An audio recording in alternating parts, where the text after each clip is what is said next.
किसी ने बड़े कमाल की बात कही है कि अंतर बहुत छोटा सा है। जो आपकी तारीफ करता है वो आपकी स्थिति को देखता है, और जो आपकी चिंता करता है वो आपकी परिस्थिति को देखता है। नमस्कार दोस्तों, मैं हूं नवदीप कंबोज। और आज की ये छोटी सी कहानी है एक प्रवीण नाम के लड़के की, जो कि एक केमिस्ट की शॉप करता था। उसका मेडिकल था। वो पिछले 10-15 साल से उस मेडिकल शॉप पे था। उसकी अपनी दुकान थी। उसको बड़े अच्छे से मालूम था कौन सी दवाई कहाँ पर रखी है, कौन सी चीजें कहाँ पर रखी हैं। वो दुकान को बड़े अच्छे से मैनेज कर लेता था अकेला ही। और वो अपने कस्टमर के साथ बड़ा अट्रैक्शन बना के रखता था। कोई भी बंदा आता था, उसको पर्ची देता था, उसको दवाई का नाम बताता था, वो तुरंत जाता था और ला के दे देता था। कुछ चीजें थी परवीन के अंदर जो कि उसकी कमियों में आती थी। एक दो हैबिट थी उसकी। पहली तो ये कि वो भगवान पर विश्वास नहीं करता था। उसके पिताजी जो है उसको समझाते समझाते दुनिया छोड़ के चले गए कि भगवान नाम की चीज होती है, आप इसको माना करो, इसकी पूजा पाठ किया करो। पर वो उसने सोचा कि कुछ नहीं, अपना तो बढ़िया है। कस्टमर आते हैं, दवाई का नाम बताते हैं, दवाई दे रहे हैं, पैसे आ रहे हैं, तो बढ़िया चल रहा है, तो इसमें भगवान का क्या लेना देना। तो दूसरी आदत ये थी कि जब दुकान के ऊपर कस्टमर नहीं होते थे तो वो अपने दोस्तों के साथ वहीं दुकान के अंदर बैठकर ताश खेलने लग जाता, कार्ड खेलने लग जाता। जब कस्टमर आते थे तो फिर उनके साथ दवाइयाँ देने में बिजी हो।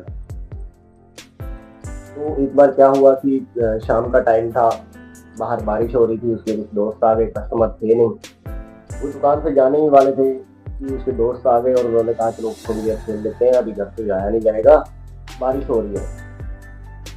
तो प्रवीण और उसके दोस्त जो है वो दुकान के अंदर ही खेलने के लिए बैठे। थोड़ी देर बाद एक छोटा सा बच्चा भागता भागता गीले हुए कपड़ों में दुकान के अंदर आया और कहता, अंकल अंकल मेरे को ये दवाई दे दो, ये कुछ पैसे हैं। अभी प्रवीण खेल रहा था, कार्ड खेल रहा था, ताश खेल रहा था, उसका मन नहीं किया। उसने कहा, तो उसके दोस्तों ने कहा, भैया अरे कस्टमर आया, आप जाओ पहले उसको दवाइयाँ दो, शायद उसको कुछ जरूरत होगी। प्रवीण का मन तो था नहीं, पर वो फिर भी चलो खड़ा हुआ। उसने बच्चे से पूछा क्या हुआ क्या नहीं। उसने कहा कि मेरी माँ बीमार है, आप मेरे को ये दवाइयाँ दे दीजिए, कि मेरे पास थोड़े से पैसे हैं, ये आप रख लीजिए और मेरे को ये दवाई दे दीजिए। तो प्रवीण जैसे ही वो दवाई लेने के लिए गया तो लाइट चली।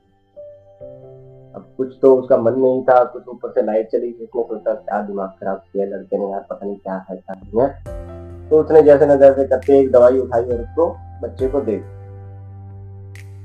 बच्चे को दे दी और जैसे ही वो बच्चा वहां से भाग भाग गया अपने घर की तरफ, तो लाइट आ गई। जैसे ही प्रवीण पीछे मुड़ा तो उसने अपना सर पकड़ लिया।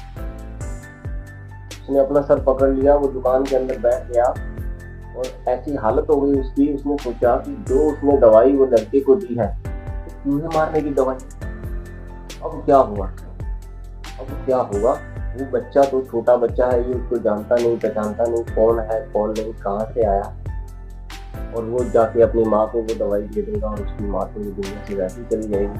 जो दवाई देनी थी वो दे नहीं पाया।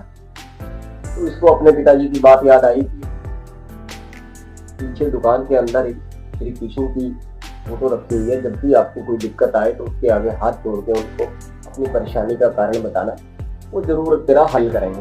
इसको वो बात याद आई, गया पीछे फोटो को जो भगवान की थी उसको थोड़ा साफ वाफ किया और उसके आगे हाथ जोड़े और उसको कहा कि प्रभु मेरी लाज रखने, इतने साल हो गए मेरे को, ऐसी गलती कभी नहीं हुई थी जैसी आज हुई है, बचा ले प्रभु। उसकी माँ अगर मर गई तो सारी जिम्मेदारी मेरी।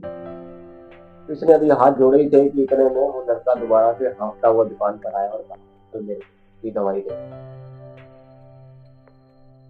ये भाग के बच्चे के पास पहुंचा और कहता क्या हुआ। कहता बारिश हो रही थी, मैं जैसे ही आंगन के अंदर घुसा और तो मैं गिर गया। वो गिरा तो वो शीशी कांच की थी, वो टूट गई, सारी बिखर गई। अब मेरे पास पैसे भी नहीं है, पर मेरे को माँ के लिए दवाई।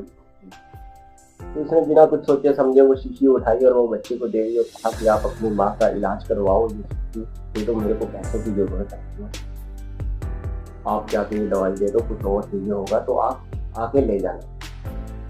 और वो बच्चा अपने घर चला गया। प्रवीण ने भगवान का दोबारा से धन्यवाद किया। ये छोटी सी कहानी हमें सिखाती है कि प्रभु के ऊपर विश्वास रखेंगे तो चमत्कार होंगे। हमें जो भी जीवन में परेशानी है, अगर उसके आगे हाथ जोड़ के उसको बताएंगे कि हमें ये दिक्कत है, तो वो उसका हल जरूर करेंगे। तो प्रभु में विश्वास रखिए, हमेशा उनसे प्रार्थना करते रहिए, अपने लिए, अपने परिवार के लिए, घर दोस्तों के लिए, सबके लिए खुशियां मांगते रहिए। तो जैसा कि मैं लास्ट में आपको कहता हूँ कि अगर हौसले बुलंद हैं तो पहाड़ों को भी झुकना पड़ता है। धन्यवाद।